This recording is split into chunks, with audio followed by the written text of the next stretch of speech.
తెలంగాణలో బీఆర్ఎస్ గెలుస్తుంది అంటూ తప్పుడు సర్వేలు ఇచ్చిన చెవిరెడ్డి అండ్ కోటిన్ ఆర్థికంగా బాగా వెనకేసుకున్నది అని అందరికీ తెలిసిన విషయమే. స్టార్ హోటల్స్ లో కూర్చోబెట్టి డేటా ఇచ్చిన చెవిరెడ్డికి కేవలం జగన్ అండతో బీఆర్ఎస్ పార్టీ నమ్మి సంకనాకిపోయిందని మార్కెట్ లో ఇప్పటికే ప్రచారం జరుగుతోంది. వైసీపీ రాష్ట్ర కార్యదర్శి పదవితో పాటు అనుబంధ సంఘాల బాధ్యత అప్పజెప్పిన వైసీపీ అధినేత జగన్ మరోసారి తన పాత పంతాను అనుసరిస్తున్నాడు అని జనాలలో ప్రచారం జరుగుతోంది. పార్టీలో తీవ్ర విమర్శలు వినిపిస్తున్నాయి. వైసీపీ ఘోర పరాజయానికి ఒక వంతు భాస్కర్ రెడ్డి సర్వేలు కారణమన్న ఆరోపణలు ఉన్నాయి. ఎన్నికలకు ముందు చెవిరెడ్డికి ఎనలేని ప్రాధాన్యం ఇచ్చారు జగన్. ఏకంగా తాడేపల్లి ప్యాలెస్ లో ఆ నలుగురిలో స్థానం ఇచ్చారు. చెవిరెడ్డి భాస్కర్ రెడ్డి సూచనలతోనే చాలా వరకు ముందుకు పోయారు జగన్. అభ్యర్థుల వడపోత కార్యక్రమం సజ్జల రామకృష్ణారెడ్డి, పెద్దిరెడ్డి మిథున్ రెడ్డి చూశారు. కానీ రాష్ట్ర వ్యాప్తంగా అభ్యర్థులపై సర్వే నిర్వహించింది మాత్రం చెవిరెడ్డి భాస్కర్ రెడ్డి. ఒక విధంగా చెప్పాలంటే వైసీపీ ఓటమికి ఆ నలుగురే కారణమని ఆరోపణలు ఉన్నాయి. రాష్ట్ర వ్యాప్తంగా 80 చోట్ల అభ్యర్థులను మార్చారు జగన్. ఈ మార్పు వెనుక చెవిరెడ్డి భాస్కర్ రెడ్డి ఉన్నారన్నది వైసీపీలో వినిపిస్తున్న మాట. గతంలో తెలంగాణ ఎన్నికల్లో సైతం చెవిరెడ్డి భాస్కర్ రెడ్డి సర్వేలు చేశారు. మళ్లీ కేసీఆర్ అధికారంలోకి వస్తారని తేల్చారు. కానీ అక్కడ కేసీఆర్ ఓడిపోయారు. అయినా సరే ఏపీలో సర్వే బాధ్యతలను అప్పగించారు జగన్. కానీ చెవిరెడ్డి ఇష్టారాజ్యంగా వ్యవహరించారన్న ఆరోపణ వైసీపీలో ఉంది. ముఖ్యంగా సీనియర్ లో గూడు కట్టుకుంది.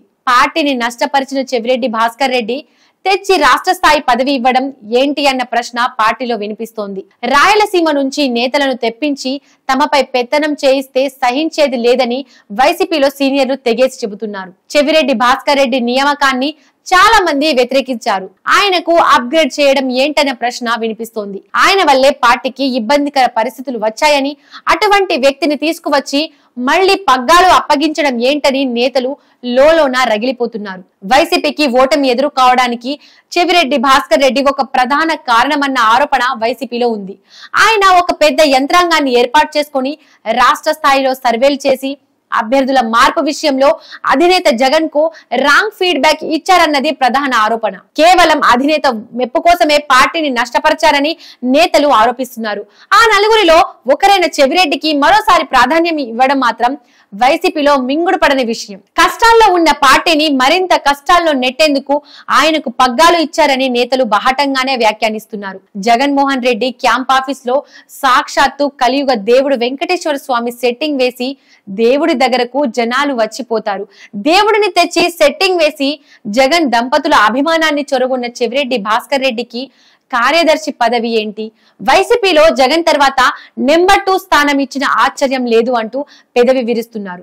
జగన్ కలియుగ దేవుడు, కారణ జన్ముడు అంటూ పొగుడుతూ ఉంటే 5 ఏళ్లు కళ్ళు మూసుకొని తెరిస్తే వస్తాయి అంటున్న జగన్మోహన్ రెడ్డి చుట్టూ భ్రమ ప్రపంచం సృష్టించారు. అదే భ్రమలో జగన్ ముందుకు సాగుతున్నాడు అనుకోవడంలో ఎలాంటి ఆశ్చర్యం లేదు అంటూ వైకాపా వర్గాలు దుబ్బెత్తిపోస్తున్నారు.